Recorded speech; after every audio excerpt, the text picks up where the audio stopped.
Halo jeruk lovers, gimana kabarnya? Masih sehat? Ya, semoga tetap sehat dan semangat dalam menjalani kehidupan ini. Apa jadinya jika seorang laki-laki tiba-tiba hamil? Dan yang lebih membagongkan lagi, yang membuatnya hamil adalah makhluk lain yang disebut monster. Ya, kisah ini akan menggambarkan bagaimana dua makhluk berbeda hidup berdampingan dalam satu dunia dengan berbagai intrik kehidupan yang penuh konspirasi dan manipulasi. Kalau kalian pernah nonton Men in Black, ya setidaknya menurut saya film ini sudah seperti Men in Black versi Cina. Tidak lupa juga dalam film ini akan diramaikan aktor dan aktris kawakan Cina. Ini orangnya. Bagaimana persikutan kehidupan antara manusia dan monster dalam film kali ini? Tanpa banyak mukadimah lagi, mari kita ke cerita lengkapnya versi Jeruk Nipis. Seperti biasa, nikmati videonya dengan santuy.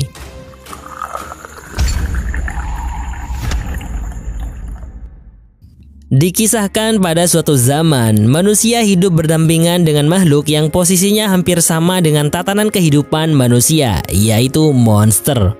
Manusia yang merasa rasnya lebih mulia dari monster mulai melakukan pergerakan untuk memonopoli dunia dan pada akhirnya menyatakan perang melawan monster hingga membuat monster kalah dan diusir ke pegunungan terpencil. Lalu ras manusia membuat sebuah pembatas antara dunia manusia dan dunia monster sehingga nggak ada yang boleh melintasi perbatasan tersebut. Dan pemerintahan sekarang dikuasai oleh dinasti Qing. Namun terjadi perang internal dalam dunia monster di mana ada kelompok monster yang melakukan kudeta terhadap raja monster hingga menyebabkan raja monster tewas. Tak cukup sampai di sana, para monster pemberontak yang dipimpin oleh raja baru dunia monster masih ingin memberantas seluruh pengikut raja sebelumnya, termasuk para ajudan dan keluarga raja, agar tidak ada yang tersisa lagi untuk mengambil tahtanya kembali. Akan tetapi, sang ratu dari raja sebelumnya ternyata masih hidup, di mana dia dikawal oleh beberapa pengikutnya yang masih tersisa. Dan yang lebih penting lagi adalah kenyataan bahwa dia sedang hamil, di mana menurut ramalan, anak dari ratu itu akan mengubah dunia manusia dan monster yang sekarang sedang tidak baik-baik saja. Dalam pelarian menegangkan itu, sang ratu diburu oleh seekor monster besar pengikut raja baru, di mana dia dengan ganas menumbangkan dua pengawal sang ratu. Dengan wajah ketakutan, sang ratu berhasil disergap oleh monster itu. Tiba-tiba,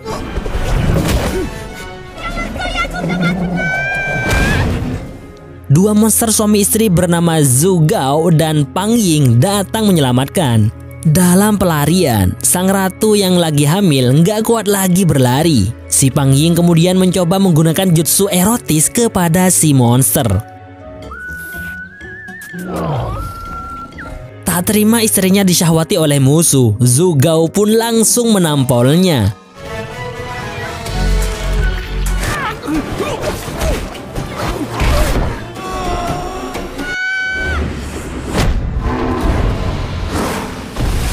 Kerjasama suami istri itu berhasil menghentikan monster ganas itu. Dan film pun ternyata baru dimulai. Di sebuah desa bernama Yongning, hiduplah beberapa kepala keluarga, di mana desa itu dipimpin oleh seorang laki-laki tampan bernama Song Tianyin bin Daitian bin Zhenjiang. Keributan seperti ini sudah sering terjadi di desa terpencil ini. Biang keroknya ya dua emak-emak ini, Li dan Mo. Bahkan sahabat Tianyin yang bernama Xiao Wu juga sering kena getahnya.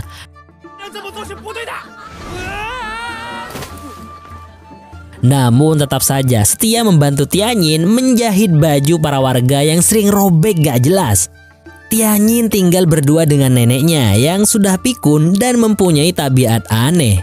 Jebakan yang tiap hari dibuat oleh sang nenek sudah sangat Tianyin hafal.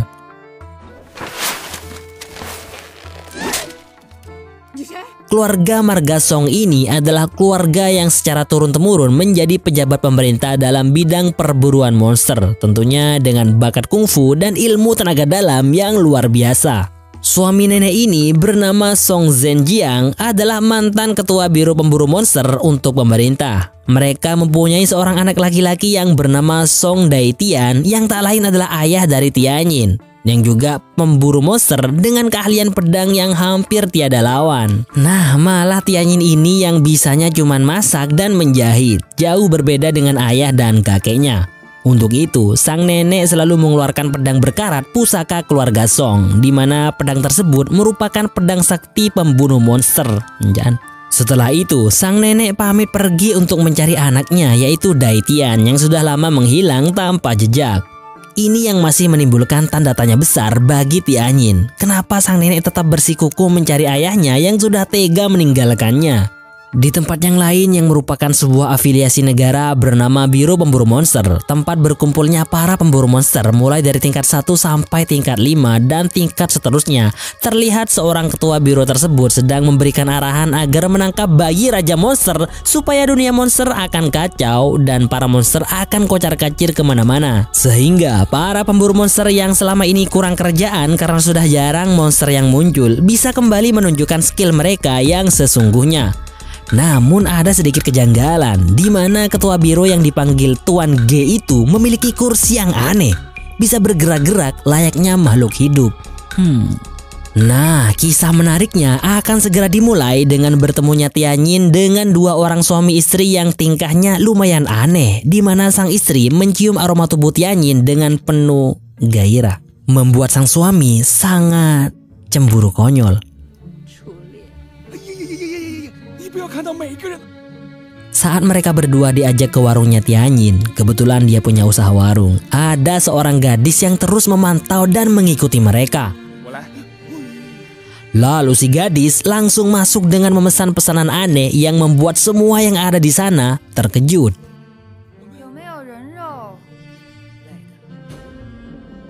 Akan tetapi Tianyin yang gak mau pelanggannya hilang selera membalasnya dengan nada konyol. Kemudian suasana menjadi tegang karena tiba-tiba si gadis langsung menyerang dua pasangan suami istri itu.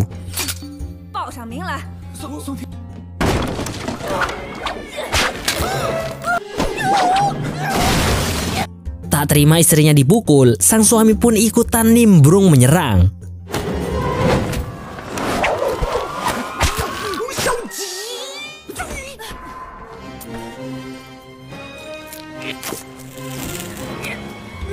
Ternyata dua orang suami istri itu ternyata adalah monster yang sedang menyamar, Zhu Gao dan Pang Ying. Dan si gadis ini ternyata adalah seorang pemburu monster tingkat 2. Bisa dilihat dari kalung koin yang dia kenakan. Jumlahnya cuma 2, menunjukkan dia masih tingkat 2. Dia bernama Huo Xiaolan. Lalu pertengkaran terjadi di antara dua monster itu karena saling menyalahkan. Namun tiba-tiba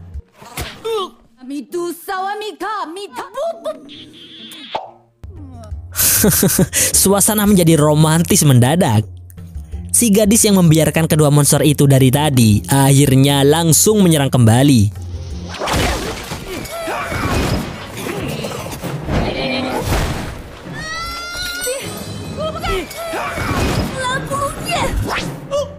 Di tengah-tengah pertarungan, Tianyin yang bersembunyi di kamar tiba-tiba dihampiri oleh sang ratu monster.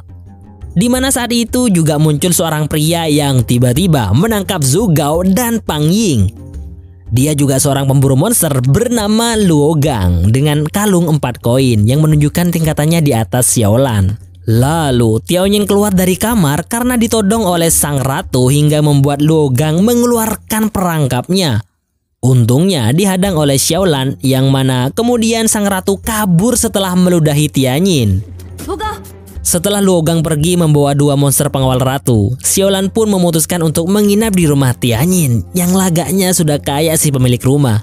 Mengetahui Xiaolan akan tidur seranjang dengannya, membuat jiwa kelaki-lakian Tianyin meronta-ronta kegirangan. Akan tetapi itu hanyalah tipuan Xiaolan saja, karena ternyata Tianyin malah diikat dan dikunci mulutnya agar dia bisa tidur nyenyak tanpa takut diperbagongkan.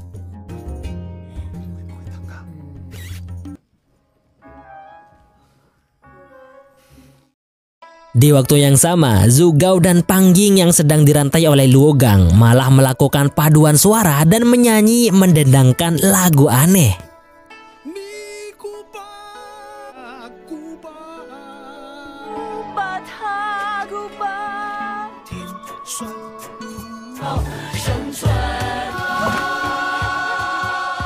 Tanpa disadari, Luogang yang masuk dalam suasana padusa para monster itu ikutan menyanyi meresapi lirik lagu tentang kehidupannya yang cukup menyedihkan.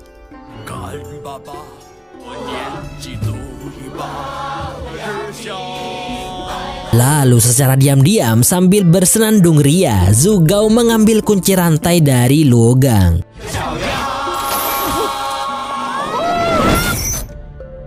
Setelah membuat Luogang pingsan, mereka berdua bergegas mencari sang ratu. Sementara sang ratu saat ini sedang membawa Tianyin secara diam-diam dari tempat tidurnya. Melalui jalur bawah tanah, sang ratu membawanya ke dunia monster. Ternyata sang ratu menginginkan Tianyin agar menyelamatkan bayi yang ada dalam kandungannya, mengingat keadaannya yang sedang sekarat. Betapa terkejutnya Tianyin ketika sang ratu membuka perutnya dan menguntalkan telur bayinya ke dalam mulutnya. Lalu tiba-tiba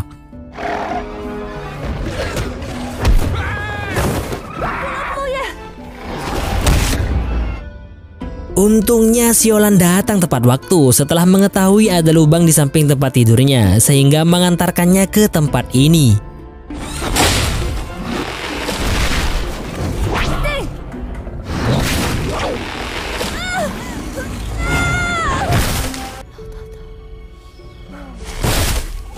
Setelah sang ratu menghembuskan nafas terakhirnya, Tianyin dan Xiaolan bergegas kabur dari tempat itu.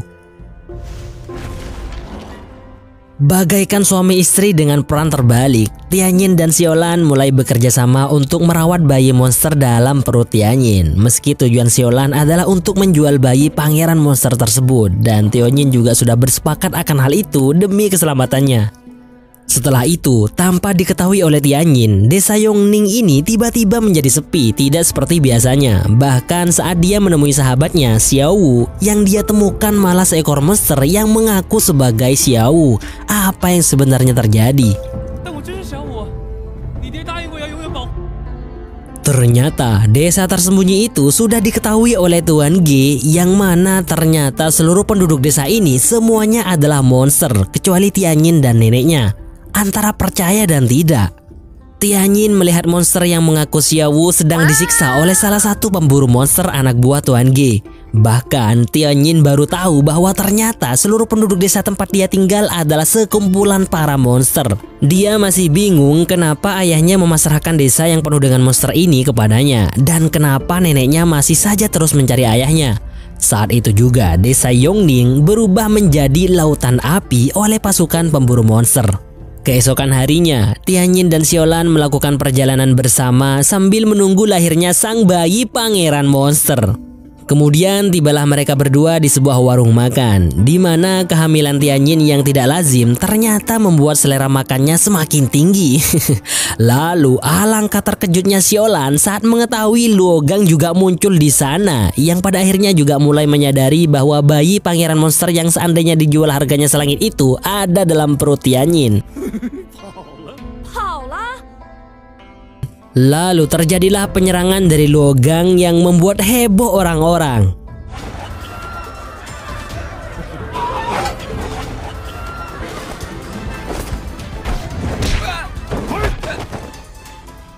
Akan tetapi, monster jahat yang juga mencari bayi pangeran monster tiba-tiba muncul.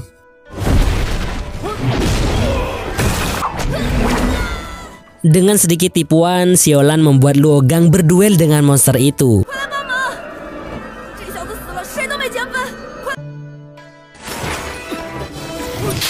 Sementara dia dan Tianyin malah kabur.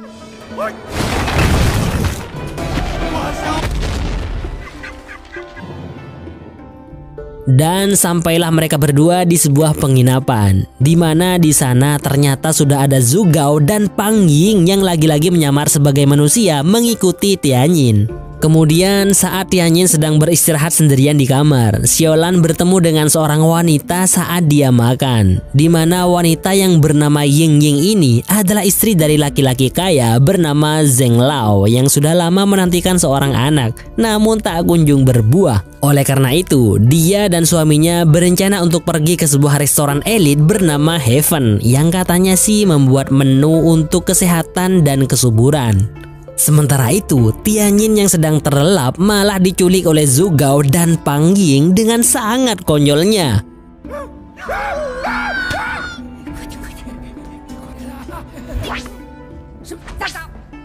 Untungnya Xiaolan cepat-cepat datang dan menghentikannya. Kemudian betapa terkejutnya Xiaolan melihat Tianyin yang bergeliat tanda-tanda akan melahirkan. Xiaolan yang gak tahu harus berbuat apa malah mencoba menggunakan alat seadanya.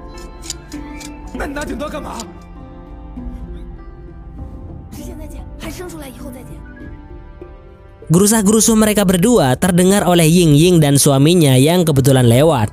Dan tanpa sengaja, sekilas dia melihat seseorang yang dalam posisi melahirkan tanpa tahu bahwa orang tersebut adalah seorang laki-laki. Dengan rasa simpati yang tinggi dari seorang wanita yang sudah sangat lama mempersiapkan diri untuk punya anak, Ying Ying berusaha membantu persalinan Tianyin. Dan tak lama setelah cukup dihalangi oleh Xiaolan, Tianyin yang dari tadi menggeliat tiba-tiba mengeluarkan sesuatu dari mulutnya. Melihat Ying Ying yang kaget dengan hal aneh ini, membuat Xiaolan langsung membuatnya pingsan.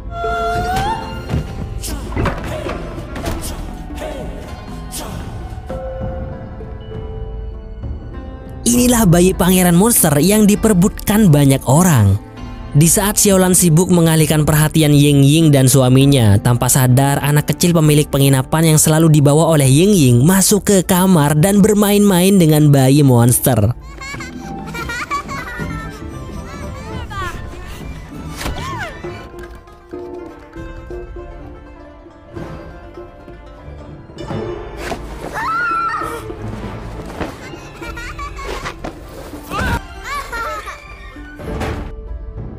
Akhirnya, keributan itu bisa teratasi.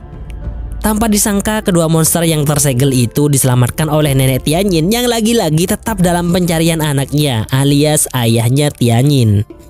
Dalam perjalanan, si monster kecil mengalami demam sehingga mengharuskan Xiaolan dan Tianyin merawatnya layaknya anak sendiri.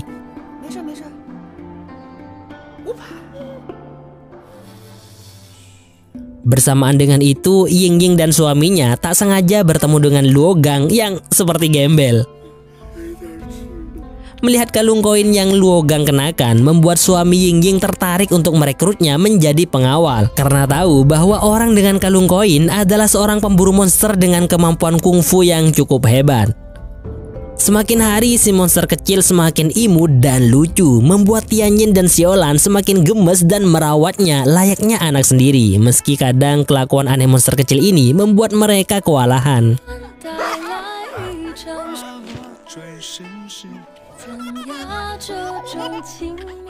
Dengan sedikit didikan dari Tianyin, si monster kecil ini dilatih untuk tidak memakan makhluk hidup.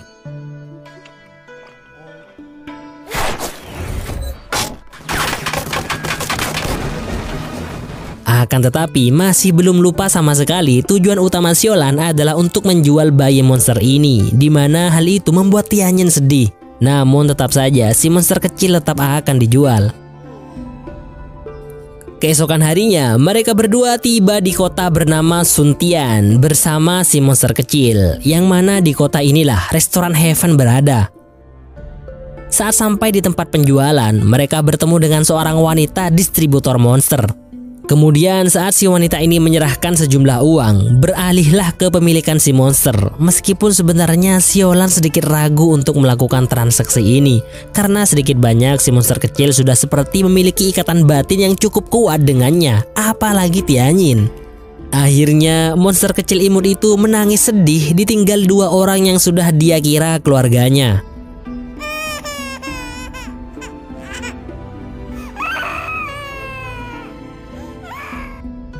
Ternyata bukan hanya si monster, Tianyin dan Xiaolan juga merasakan kehilangan, apalagi melihat kebersamaan seorang anak dengan ibunya di tempat makan.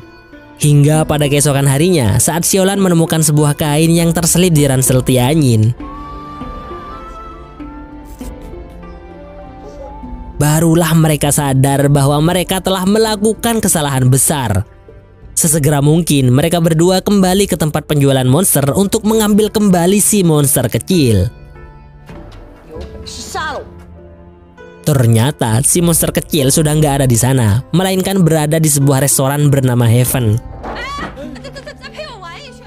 Terlihat seorang wanita dengan keahlian chef yang sangat luar biasa.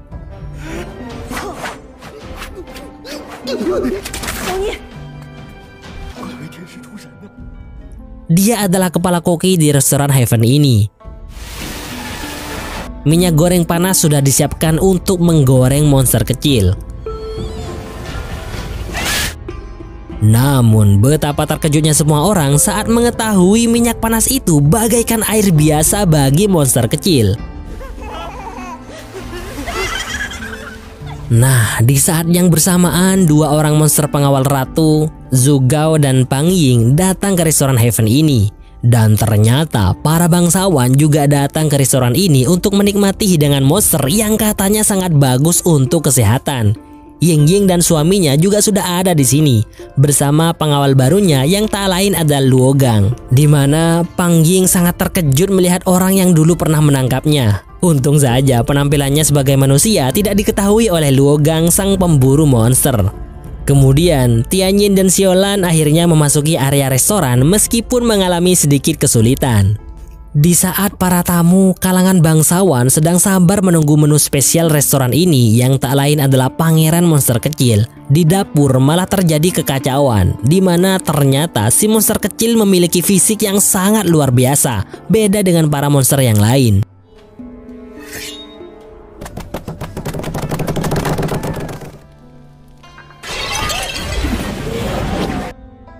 Meskipun berbagai cara untuk memasaknya sudah dilakukan, namun gagal maning hingga kepala koki jadi stres dan frustasi. Akhirnya si monster kecil akan disajikan apa adanya tanpa dimasak. Tak lama setelah monster kecil dibawa untuk disajikan kepada para bangsawan, Tianyin dan Xiaolan datang dan menemukan banyak monster yang berasal dari desanya. Namun tiba-tiba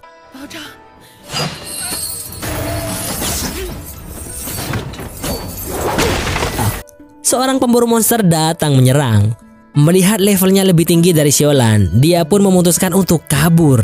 Tapi tidak dengan Tianyin. Dia bertekad untuk menyelamatkan teman-teman monsternya. Hingga terjadilah hal yang mantap.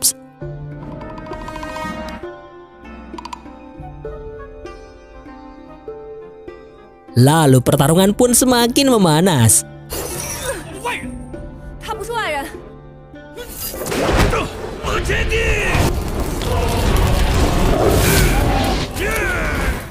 Dengan sedikit keberuntungan, pemburu monster itu berhasil ditaklukkan. Dan para monster berhasil kabur. Di sisi lain, Zhu Gao dan istrinya yang menemukan si monster kecil berada di lift terpaksa melepaskan penyamarannya agar memudahkan pergerakan mereka. Akan tetapi, Luo Gang yang sekarang menjadi pengawal pribadi Ying Ying si wanita bangsawan menemukan penyamaran kedua monster itu.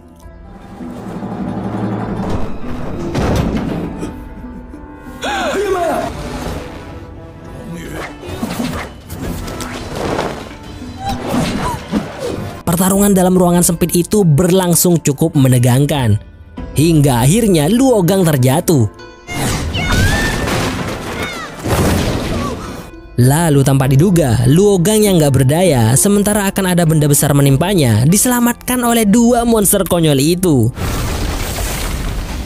Berkat penyelamatan itu, hati Luo Gang jadi luluh dan mulai berbalik badan membantu dua monster itu mengalahkan pemburu monster anak buah Tuan Ge. Sementara itu, Tianyin dan Xiaolan malah bertemu dengan sang nenek dan lagi-lagi si nenek menawarkan pedang karatan kepada Tianyin yang katanya pedang itu akan berfungsi dengan baik saat diasah dengan darah. Entah darahnya siapa, terdengar konyol bagi mereka berdua. Lalu kemudian mereka bergegas menuju tempat utama restoran ini, di mana ternyata si monster kecil sudah siap dibelah oleh pemburu monster menggunakan serangga yang bisa membelah apa saja, termasuk kerasnya kulit monster. Dengan cepat, Xiaolan menghentikan serangga itu dengan sihir anehnya.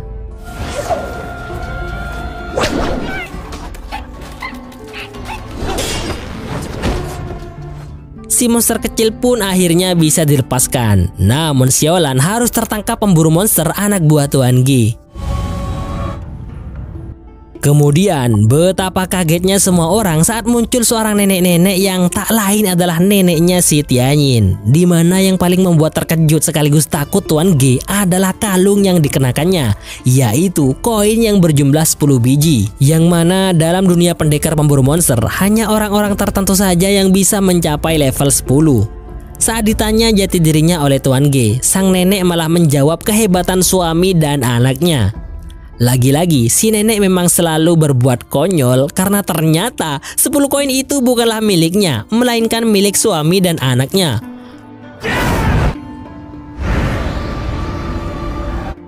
Dia pun akhirnya juga berhasil dilumpuhkan bersama Xiaolan.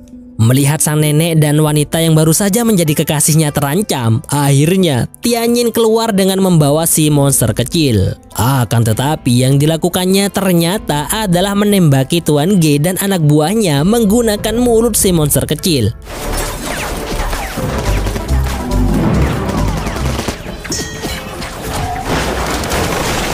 Wajah Tuan Ge pun terkena serangan yang cukup mantap itu.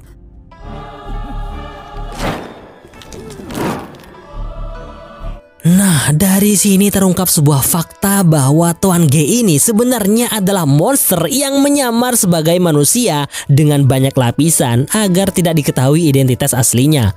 Pantas saja dia mempunyai kursi yang aneh.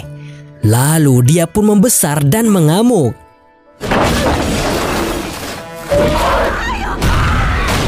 Para pemburu monster yang awalnya adalah anak buahnya kini juga menyerangnya. Ternyata dia monster yang melakukan kudeta di dunia monster, di mana dia menginginkan kematian anak dari Raja Monster sebelumnya agar Raja Monster yang sekarang bisa dengan tenang menduduki tahta raja di dunia monster tanpa takut akan dikudeta balik oleh anak sang Raja Monster sebelumnya yang tak lain adalah si monster kecil.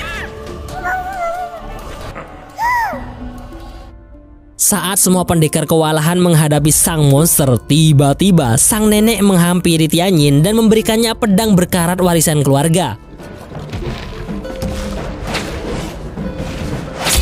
Akan tetapi dia malah terhempas dan tertusuk pedang itu. Dalam keadaan sekarat, si monster kecil berusaha membantu mengangkat pedang berkarat itu dari tubuh Tianyin hingga tangan mungilnya berdarah. Betapa anehnya, pedang berkarat itu menjadi pedang yang seperti baru diasah. Anehnya lagi, Tianyin malah bisa bernafas lagi. Dia pun semakin terdepan menghadapi musuh, bahkan menggunakan jurus warisan keluarganya.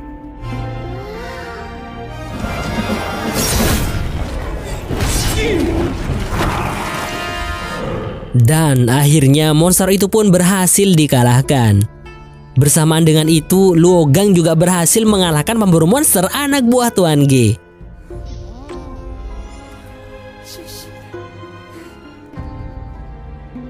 Kemudian sang nenek memberikan Tianyin sebuah kalung koin satu yang menjadikannya seorang pemburu monster. Setelah kejadian yang cukup aneh sekaligus menegangkan di kota Suntian, Tianyin dan Xiaolan berencana berpisah dengan si monster kecil untuk diserahkan kepada para penduduk desa Yongning yang sekarang akan mencari tempat baru untuk ditinggali. Dan si monster kecil ini akhirnya diberi nama oleh Tianyin dengan nama Wuba. Perpisahan yang mengharukan terjadi agar Wuba bisa tenang dan damai dengan kehidupan barunya, sama seperti yang dilakukan oleh ayah Tianyin saat meninggalkannya, pura-pura marah dan mengusirnya.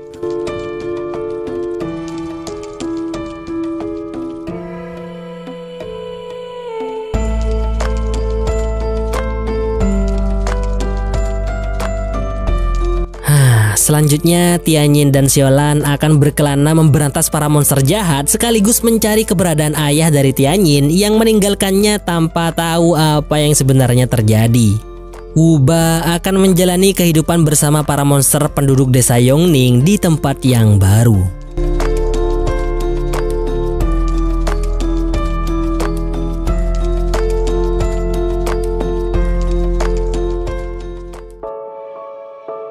Seandainya suara hati bisa diungkapkan tanpa takut ikatan lain terancam, maka akan keluar sebuah kata, aku berhasil hidup tanpamu, tapi aku gagal mencintai orang setelahmu. Terima kasih sudah menonton video aneh kali ini. Mohon maaf jika banyak salah khilaf dari saya, mulai dari awal perkenalan kita hingga sampai pada detik ini. Semoga kamu bahagia selalu. Sampai jumpa pada takdir lain dalam kehidupan ini.